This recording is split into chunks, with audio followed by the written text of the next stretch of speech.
again from LCHF, Liesel's Craft, Home and Food. And as promised, today I'm going to post my scary pictures. I've got pictures of me from front, the side and from behind. And I can assure you they have not been photoshopped, not only because I want to be completely honest with you guys, but just because I actually don't know how. So they're very real. I've put some of my measurements with the photos, so you can see exactly how I look as it stands at the moment. And then what I'll do is just give some easy tips on starting with LCHF, some tips, what things to have in your fridge as staples, and just the basics to get you going. Alright.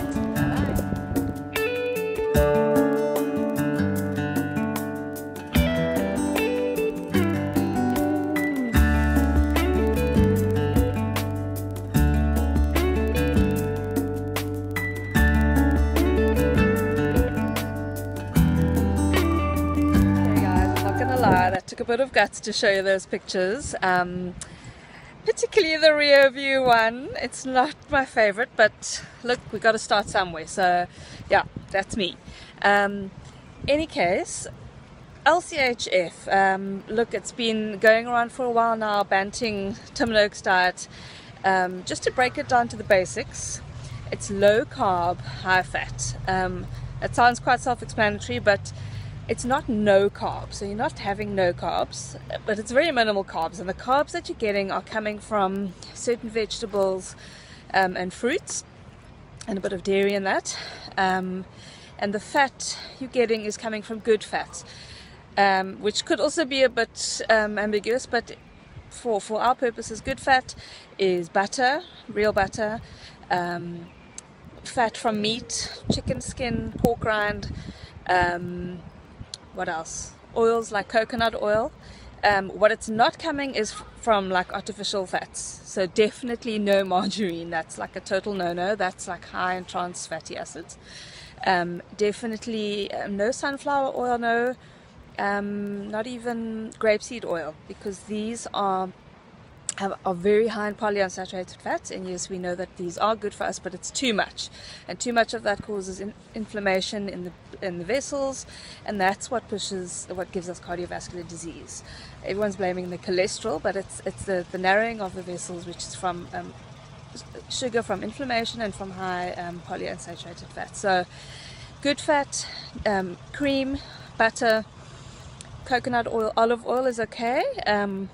Cold, if you can heat it a bit, but if you're cooking at a high temperature, it ruins the fat, and it also causes toxins that aren't good for you. And then on the topic of protein, okay, obviously you're going to get a lot of your good fats from animal proteins, as I mentioned, pork, chicken, beef, mince, whatever is going to have a lot of fat in it. But don't get me wrong, it's not high protein. It's not Atkins. There are elements of it that are similar. It's not paleo, although there are elements that are similar. It's not a high protein diet, which doesn't make it as expensive as a lot of people say. So nuts are good source of fat. Just be careful with cashews and peanuts. They are considered more legumes, so they just be careful with how much of those you consume. And on the topic of legumes, in a lot of other diets we encourage to have lentils and beans and these kind of things, but these are high in carbohydrates. So if you're wanting to follow the LCHF or Banting properly, unfortunately that's a no-no. So some of the things that are no-nos that you're just going to have to get rid of from your kitchen, your fridge, your pantry, is pasta, rice, potatoes, certain veg like butternut you've got to be cautious with. And sweet potato. Carrots are very high in carbs. Sweet corn, so popcorn also, sorry. But basically this is a way of living, like most diets will tell you, but really it's quite doable. I did it for a year before. I lost about 10 k's, and it was quite easy. I didn't feel deprived. I didn't feel there's no weighing. This is the awesome thing about Banting. There's no weighing, there's no measuring, there's no counting. You eat when you're hungry, and You stop eating when you full. It sounds very basic, but I promise you that's it. If you're eating the right things, you can eat as much of it as you like. You've probably heard people like Tim Noakes say he has a massive plate of bacon and eggs, and he's like full for the whole day, and he only eats again at 7. Really, honestly, you can do that.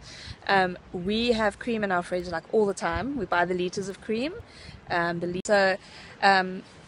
We have like liters of cream at home. We always have cream in the fridge because we add it to my cooking, and we have it in our tea and coffee. And trust, once you have it, you actually can't have it without.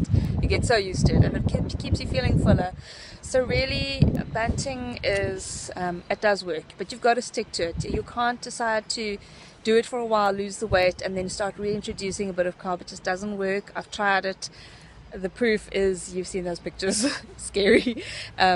You've got to just actually live with it forever. And I felt good, and I did check my cholesterol. It didn't have an impact on my cholesterol or my blood pressure or my sugars, anything like that. So I know it's controversial. I know a lot of doctors are dead against it. I know a couple of cardiovascular specialists, cardiologists that are completely for it and are encouraging their patients to do it regardless of statins and regardless of their cholesterol and all that kind of thing. So it's a choice. It's not for everyone, and even Tim Noakes will say it's not for everyone. It's, if you're insulin resistant, pre-diabetic, which I think I was heading that way, it's good for you. So yeah, I did promise to show you some grocery items. I'm not going to do it right now, but stick around, watch my next episode, subscribe, and I'll show you what's in my fridge. I'll show you where to get it. Thank you. Bye bye.